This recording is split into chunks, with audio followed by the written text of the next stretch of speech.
السلام علیکم ڈیئرز، ہمارے یوٹیوب چینل پر نیو ہیں تو ہمارے چینل کو سبسکرائب کر دیں اور ویڈیو اچھی لگے تو لائک بھی کر دیں۔ Thank you. دیانت داری کے پھل کا سچا واقعہ۔ حضرت علامہ شیخ محمد البانی رحمۃ اللہ علیہ بیان کرتے ہیں کہ میں مکہ معظمہ میں مجاور تھا۔ ایک دن ایسا آیا کہ کھانے کے لیے کچھ نہ ملا اور میں بھوک سے نڈھال ہو گیا۔ اسی حالت میں باہر نکلا تو راستے میں ایک تھیلی پڑی دیکھی۔ اٹھا کر دیکھا تو ریشمی تھیلی تھی اور ریشم کی ڈوری سے بندھی ہوئی تھی۔ جب میں نے اسے قیامگاہ پر لا کر کھولا تو دیکھا اس میں نہایت قیمتی موتیوں کا ایک ہار موجود ہے۔ بازار نکلا تو دیکھا ایک شخص رومال ہاتھ میں لیے پکار رہا ہے کہ میری تھیلی جس میں موتیوں کا ہار تھا گم ہو گئی ہے۔ جو صاحب اس کا پتہ دے گا ان کو شکریہ کے طور پر 500 دینار انعام دوں گا جو اس رومال میں بندھے ہیں۔ پھر آپ فرماتے ہیں میں اس شخص کو اپنے گھر لے آیا اور تھیلی نکال کر اس کے حوالے کی۔ وہ شخص بڑا ممنون ہوا اور حسب وعدہ 500 دینار پیش کیے، لیکن میں نے اس سے معذرت کی اور کہا کہ میں نے یہ کام رضائے الہی کی خاطر کیا ہے، اجرت لے کر میں اپنا اجر ضائع نہیں کرنا چاہتا۔ تاہم اس شخص نے ان کو قبول کرنے پر بہت زور دیا، لیکن میں برابر انکار کرتا رہا، یہاں تک کہ وہ تنگ آ کر چلا گیا۔ اس واقعے کے کچھ عرصے بعد میں نے مکہ معظمہ سے رخت سفر باندھا اور ایک سمندری جہاز پر سوار ہو گیا۔ بدقسمتی سے راستے میں طوفان آ گیا اور جہاز ایک چٹان سے ٹکرا کر پاش پاش ہو گیا۔ میرے سوا سب مسافر ڈوب گئے۔ میرے بچنے کی یہ صورت ہوئی کہ تختہ میرے ہاتھ آ گیا اور میں اس پر بیٹھ گیا۔ بہتا بہتا ایک جزیرے کے ساحل تک پہنچ گیا۔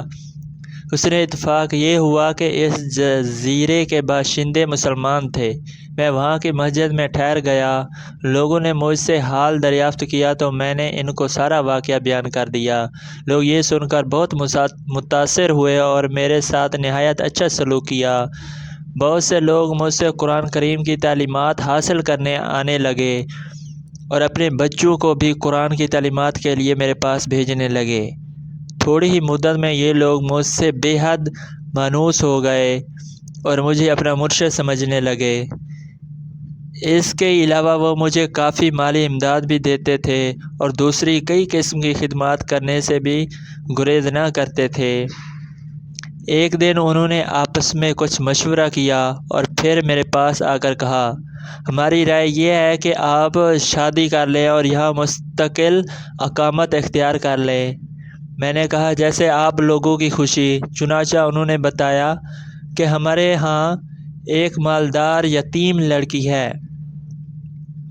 ہمارے خیال میں اس کے لیے آپ سے بہتر شوہر ملنا مشکل ہے۔ اگر آپ رضامند ہوں تو اس سے آپ کا نکاح کر دیں۔ میں نے رضامندی کا اظہار کیا اور میرا اس لڑکی سے نکاح ہو گیا۔ جب میں نے خلوت میں اپنی بیوی کو دیکھا تو یہ دیکھ کر حیران رہ گیا کہ وہی تھیلی والا ہار اس کے گلے میں پڑا ہے۔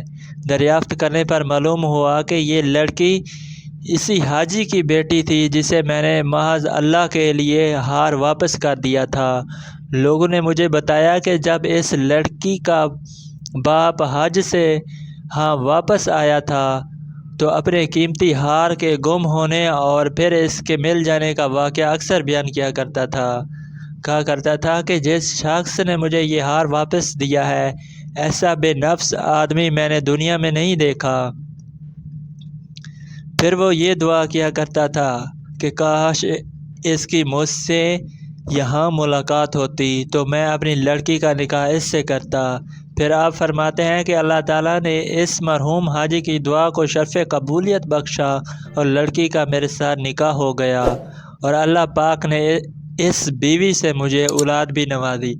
تو جی دوستو، آج کی ویڈیو کیسی لگی؟ آپ کو اچھی لگی ہے تو لائک بھی کر دیں اور ہمارے چینل کو سبسکرائب بھی کر دیں اور اپنی رائے کا اظہار کمنٹ باکس میں ضرور کیجیے۔ Thank you.